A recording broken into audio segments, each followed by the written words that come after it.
Hello friends, I am glad to see you again. Today I will talk about an HOA that demands access to my forest house.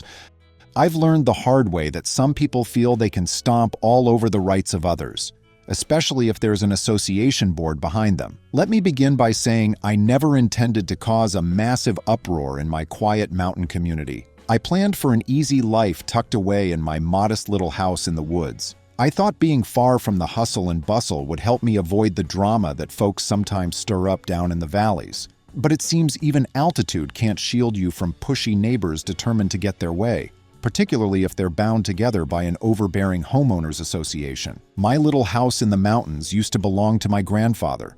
He was a determined soul, the kind of guy who believed in working tirelessly, never taking shortcuts, and always helping a neighbor in need. Even when his health started to fade, he made sure the property was well maintained because he loved the peaceful solitude. The house, nestled between towering pines and overlooking a quiet creek, was his pride and joy. When he passed, it came into my possession with very little fanfare. I was just grateful to have a piece of our family's history and a retreat where I could wander outside, breathe fresh pine air, and leave behind the noise of my old life. At first, I stayed in a bigger city with a fairly demanding job, traveling out here to the mountains on weekends. My father was sick at the time, and I often had to shuttle between caring for him and figuring out what to do with this inherited property. I loved coming up here to read by the creek, fish for trout, or even just watch the sunset behind the ridges. It had been my plan for a while, once Dad stabilized, or at least once I felt I could make a big move, to transition into full-time life in the mountain house. Although the property sits at the top of a winding gravel road, technically, there's a small development about a mile downhill. Over the last decade, new homes cropped up around that development. Some folks with enough money to burn decided they wanted a quiet mountain view. They formed a homeowners association to manage their community, imposing regulations such as how to paint their walls or what day they could take out their trash. I always found HOAs a bit stifling. Fortunately, my mountain property was technically outside their official boundary lines. I realized over time that they wanted to expand or at least keep everything within a certain standard. So far, they had never bothered me, but that changed swiftly once I moved in full-time. One of the first signs of tension was when a representative from the association, a woman named Aurelia, knocked on my door. I'd just returned from a long day of hiking. My boots were still caked with mud, and I probably looked disheveled. Aurelia's bright pink sweater and expensive shoes definitely didn't belong on this dirt road. The conversation started with pleasantries, a mention of her living in the community below. Then she explained that the HOA was planning a big event, a sort of festival or rummage sale they wanted to host that weekend. They needed more space for vendors and were in search of a staging area to gather supplies, set up some equipment, and manage deliveries. I asked how that concerned me. She got right to the point. "We'd like to use some of your land. It's a perfect spot, secluded, large enough for trucks and temporary storage. Since you're so close, you could host a portion of the event without having to deal with the day-to-day. We'll pay you, of course." She flashed me a business card as though she were doing me some enormous favor. I admit I was taken aback. I didn't expect them to waltz up my gravel drive, ring my doorbell, and propose turning my property into a commercial staging area for something I knew little about. Politely, I declined. I told Aurelia it just wasn't in my best interest, considering my father was still unwell, and I needed to keep my property private. I wanted no extra foot traffic or liability. The last thing I needed was random festival goers or contractors messing with my land. She didn't like that. She insisted this would only last a few days. She started name-dropping local community figures, hinting that it would be in my best interest to remain on friendly terms. But I stood firm. I simply said, "No, thank you.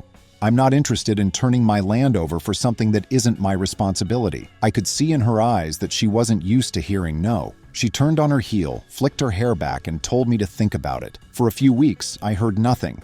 Then letters began arriving in my mailbox with a fancy letterhead from the Homeowners Association. One read like a form notice, citing some local or county ordinance they believed would allow them to utilize a portion of any adjacent property if it pertained to the overall safety of a community event. It sounded fishy to me.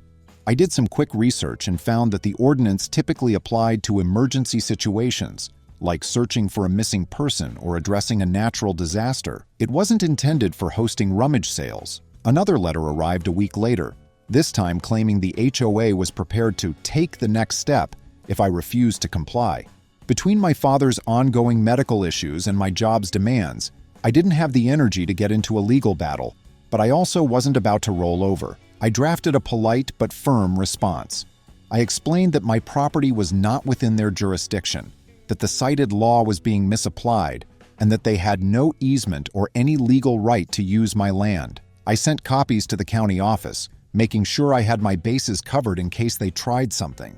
At first, I was hopeful the matter would settle, but everything escalated one Saturday morning when I heard the distinct sound of engines rumbling up my driveway. I looked out the kitchen window and saw a caravan of pickup trucks hauling lumber, folding tables, and other event supplies.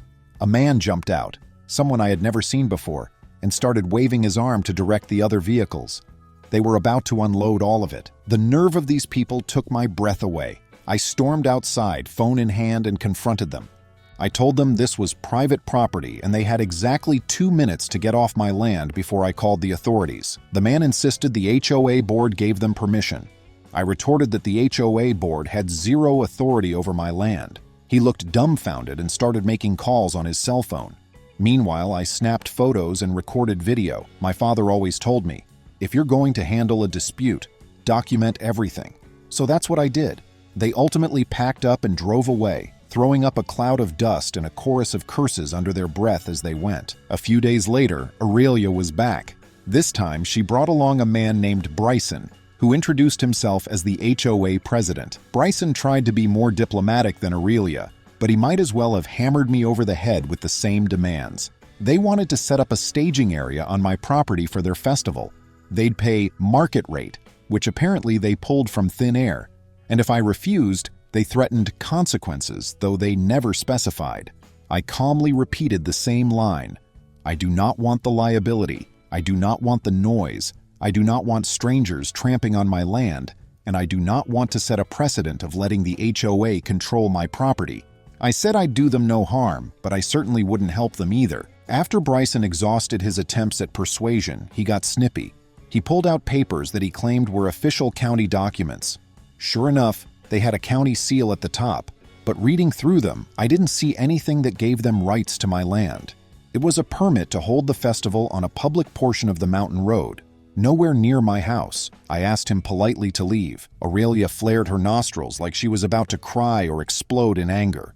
I kept my best poker face. They left my property in a huff. About 2 weeks later, I was in the backyard collecting fallen branches for kindling when my phone buzzed. It was a neighbor, someone named Gail, who lived further down the mountain. Gail told me the association had pitched a big plan for the upcoming event. They planned to bus in vendors, store large items in the forest, and use a little back entrance that butted against my boundary lines. Gail warned me that the HOA was telling community members that I'd given them permission, and I was cooperating. I was furious. I immediately hopped in my truck and drove to the county clerk's office, determined to ensure no official paperwork had somehow been filed behind my back. I discovered no such documents existed, thank goodness. But the clerk recommended I put up no trespassing signs and maybe even a fence if I wanted to prevent these folks from setting foot on my property. That night, I posted multiple signs along the edge of my property. The next day, I started planning for a simple gate at the entrance to my driveway. Installing it was a bit pricey, but I figured it was worth the peace of mind. I had some local contractors come out a week later and they dug holes, poured concrete, and put in a sturdy metal gate at the top of my drive. As the contractors were working, a couple of folks I recognized from the association slowed their cars to gawk. Some sneered, others just stared in disbelief. The day after the gate was installed, I got a visit from the county sheriff. He was polite and apologized for bothering me, but explained that someone from the HOA had called 911 and claimed I was illegally blocking a public access road.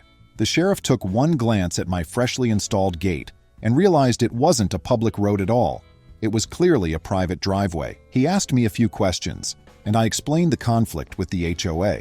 Once he saw my paperwork, my property deed, and photos of how everything was placed, he apologized again for the inconvenience and said he'd make a note that the 911 call was unfounded. I even overheard him calling dispatch on his radio, basically telling them that the call was unsubstantiated and that there was no emergency. That didn't stop the HOA. A week later, I was working in my garage, sorting my father's old tools and trying to keep myself busy, When I heard shouting near the gate, I peeked out and saw Bryson, plus 3 other individuals I'd seen at earlier attempts to access my land. They were standing outside the closed gate, talking loudly. One of them shouted that I needed to open the gate immediately. Another hollered that they had an official right to enter for the festival. I calmly walked down the driveway and told them to leave. They were blocking my driveway, so I pulled out my phone. They threatened to call the sheriff, which I actually encouraged them to do.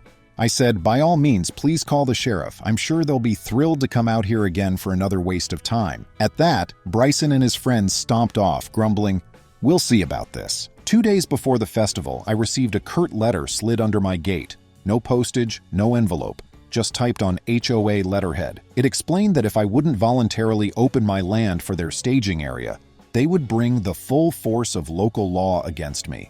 It mentioned possible fines and property liens.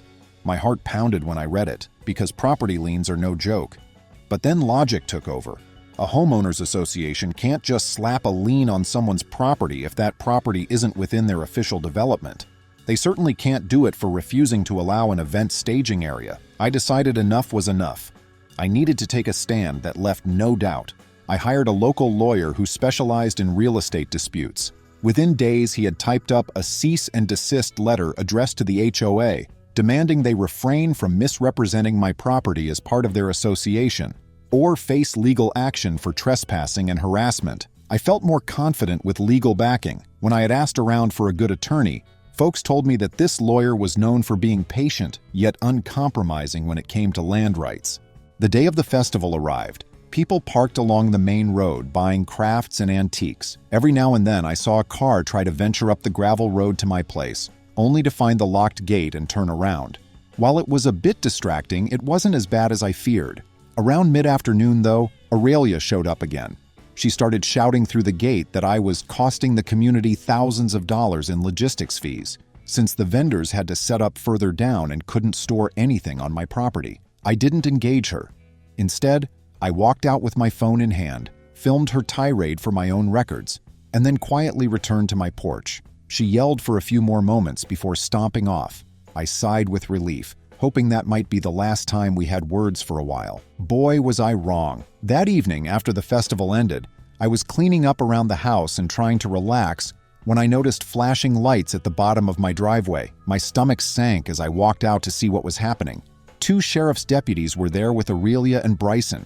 Apparently, they had placed another 911 call, claiming I was holding equipment hostage. They insisted the HOA had left festival equipment on my land, and I was refusing to let them retrieve it. I was flabbergasted. I hadn't even seen any equipment on my land, certainly nothing from their festival. I told the deputies they were free to look around if they wanted, though I'd prefer if they kept the inspection short. The sheriff's deputies quickly scanned the area and discovered there was no festival equipment whatsoever. They apologized for the trouble. Then one deputy pulled Bryson aside. I overheard him say, "If you keep calling 911 for non-emergencies, you're the one who could be facing charges." At that point, I felt genuine sympathy for the sheriff's department. They had far more important things to do than mediate an imaginary dispute over property lines. I went to bed with a restless mind, though. I kept replaying the events, the frustrations, and the stubbornness of these people. My father's health was slowly stabilizing back in the city, but the stress of dealing with all this property drama was overwhelming. I decided to stay firm, but also gather more evidence. Over the following weeks, I installed security cameras to cover my driveway gate and parts of the surrounding woods. I dreaded the idea of the HOA trying to sneak in or leave something behind as evidence of a claim. My lawyer encouraged me to remain vigilant and document every interaction. So each time I saw an HOA member creeping near my boundary lines, I made a note in my records. One plotline that surfaced during this time was from my neighbor Gail. She told me that the HOA had also tried to strong-arm her into letting them store a line of portable restrooms near her land. Gail wasn't particularly comfortable with the arrangement, but she had caved at first, hoping to avoid conflict. Then the portable restrooms arrived and were poorly maintained, to say the least. She ended up dealing with foul odors and unsightly lines of plastic stalls behind her house. After that experience, Gail felt emboldened to stand up to them in the future. She told me she regretted being roped into that arrangement and was grateful I was taking a stand. We ended up discussing potential group legal action if the HOA pressed the issue further. It was nice to find an ally. Meanwhile, I was also dealing with a personal storyline. My father's condition. His health improved enough that I could bring him to the mountain house for a short visit. He used a walker, but I could see the old spark in his eyes when he breathed that mountain air. He sat on the porch telling me that our family had always been tough, especially when it came to protecting what was rightfully ours. He recounted how my grandfather had once chased off unscrupulous developers who tried to buy the land at a bargain after a forest fire. Dad's encouragement meant the world to me. It reminded me I wasn't fighting just for myself, but for the legacy my grandfather left behind. The tension with the HOA peaked again when a new letter landed in my mailbox. This one was from a law firm representing the association, claiming adverse possession or community necessity. They demanded a formal negotiation to let them use the property for events.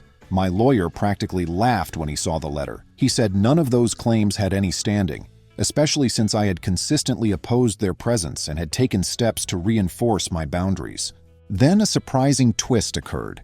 The county board, apparently fed up with repeated complaints and false reports, scheduled a public hearing to address the growing conflict in the community. Though I was annoyed to have my personal issues aired in a public forum, I welcomed the chance to set the record straight. Bryson, Aurelia, and several HOA board members came prepared with a slideshow detailing how their event was a critical part of building local tradition.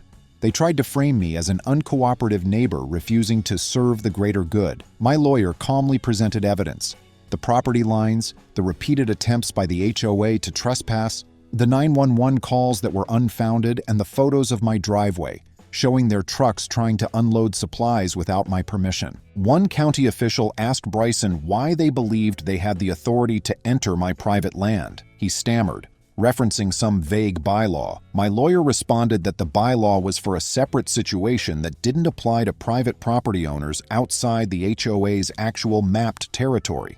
Another official remarked that it was concerning the HOA repeatedly called emergency services for non-emergencies. By the end of the hearing, the county board reiterated that my property was outside the HOA boundary, that I had every right to deny them usage, and that if they continued with these calls, they could face financial penalties or charges for abuse of emergency services. I emerged from that hearing feeling a weight lifting off my shoulders, as if finally some official entity had backed me up. But the story doesn't end quite there. Even after the hearing, Bryson tried another angle. He sent me a letter stating that the HOA would cover all liability if I just let them use the land for future events. He included a contract that was laughably one-sided, indicating that if anything happened on my land, I might still be on the hook for certain damages. I was done playing nice. I had my lawyer fire back a letter letting them know this was borderline harassment. We included a warning that if they didn't cease these demands, we would file a lawsuit for harassment and trespassing. Shortly after, Aurelia vanished from the scene. Rumor had it she stepped down from the board. Bryson stayed on, but he began losing support from community members tired of seeing HOA funds funneled into pointless legal threats. A new wave of folks in the community started questioning why the association was fixated on my land, especially since the event had already come and gone. Additionally, some neighbors realized how far out of control the board had been acting.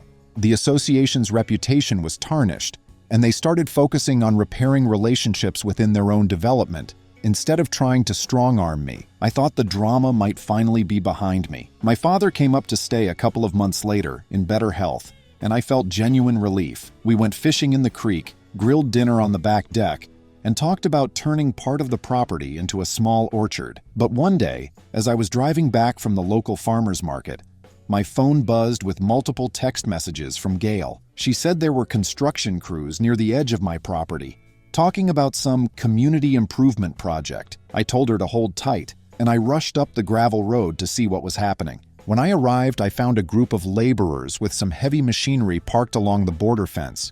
I asked them who hired them. They stated the HOA had contracted them to build a small shared recreation area. I was stunned. This recreation area seemed to straddle the boundary lines between their property and my private land. Worse, it looked like they were prepared to knock down a few of my pine trees, presumably to make space for a small trail or picnic site. I calmly explained the boundary lines and showed the foreman my property map. He stopped working immediately, He apologized, saying they were following orders. Glad he stopped, I took photos of the machinery, workers, and partial demolition near the fence line.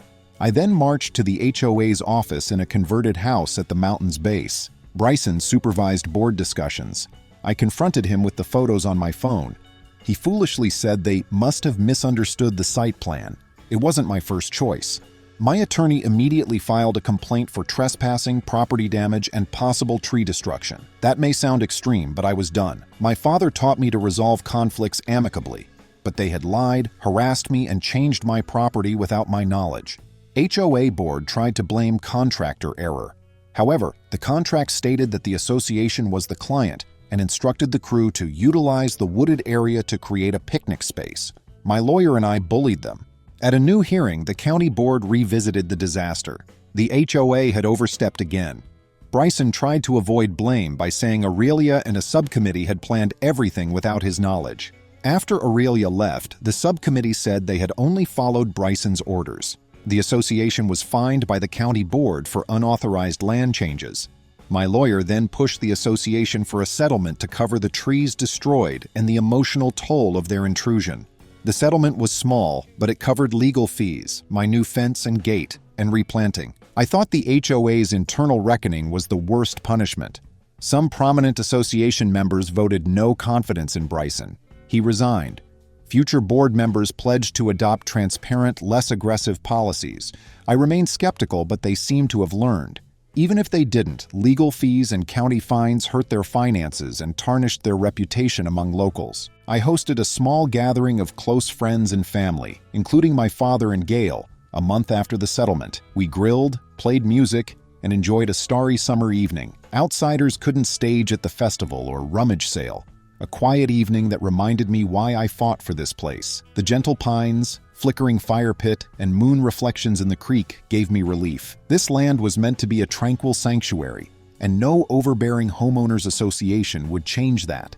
One small but satisfying part of the aftermath was that some more rational community members contacted me. They apologized for the board's actions, admitting they didn't realize the HOA's pushy and illegal tactics. Many said they joined the HOA to maintain roads and property values, not to harass neighbors. Aurelia's ambition had misled them, and Bryson's leadership style exacerbated it. Some invited me to coffee to resolve the issue. I have healthy boundaries, but am open to good relations, once burned, twice shy. My mountain house is still my home. The settlement money strengthened my fence and planted new trees where others had been cut down. A small vegetable greenhouse was also built. Despite his inability to walk, my father enjoys watching me work and offers garden design advice. He smiles at bright, no trespassing signs because they remind him of his father's fierce protection of our property. I laugh occasionally at Aurelia standing outside my locked gate, furious that her demands didn't work. If this story has a moral, it's that property rights are real and shouldn't be bullied away. Lacking legal grounds, the HOA tried intimidation, misdirection, and outright lies, but none worked. Their attempts to twist laws and local ordinances failed, resulting in multiple fines and internal conflict. If I had caved at the first sign of pressure, I would have had to deal with random people on my land all the time and possibly clean up their mess. Without the serenity, this place would be less special. I also learned how powerful documentation is. Photograph everything, film interactions, save emails and letters, record every conversation. That may seem paranoid, but seeing how quickly some people lie makes you realize the importance of proof. A local sheriff took the HOA's false reports seriously, and the county board saw through them. The documents I had lined up refuted every lie they tried to tell. Not luck. The community lesson follows. Despite the challenges, I met neighbors like Gail who became my allies in this fight. Remember that not all HOA and neighborhood members want to steamroll their neighbors. Sometimes they get caught in the crossfire of controlling people. The conflict was stressful, but it brought me closer to locals who love the mountain's quiet. Now we share road maintenance and watch for suspicious activity. We can be good neighbors without a power-tripping board. The months after the county hearing showed an interesting shift. The newly reformed HOA board held smaller, simpler events within their boundaries. Stop talking about rummage sales requiring large lots. No more community festivals outside their public spaces. They probably realized it wasn't worth fighting over something that harmed them. I rarely see Bryson in town, but he avoids eye contact. He probably knows I'll never forget his harassment and resents me for sticking to my guns. He has that issue, not me. No further retaliation occurred against my father and me, thankfully.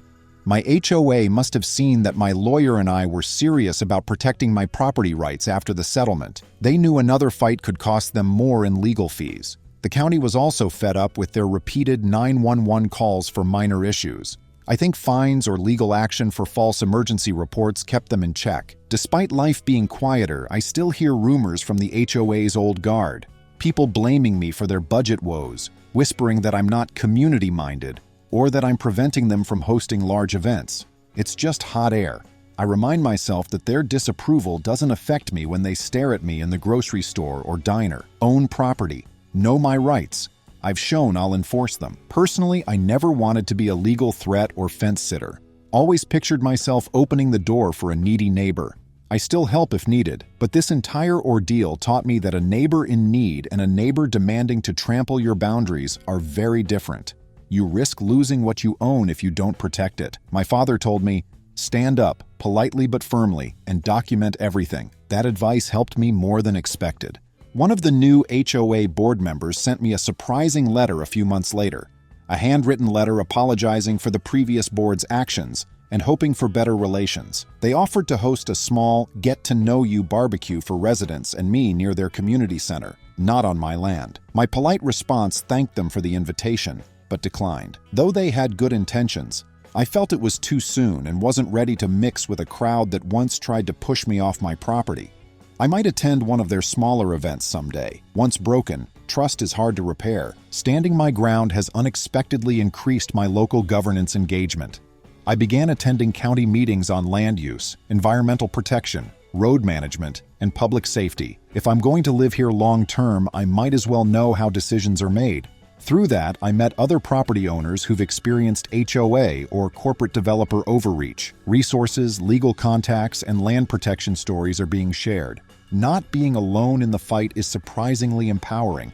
My father is now stable enough to visit for long periods. Every morning I help him get into his wheelchair to wheel out to the porch. He'll enjoy coffee while overlooking the ridges. He occasionally sees deer or wild turkeys. He must be thrilled to see the family's property unaffected by outsiders. He suggests I build a small cabin deeper in the woods as a guest house as my next big project. I might do that someday, but for now, I'm happy the main house is ours and unmolested.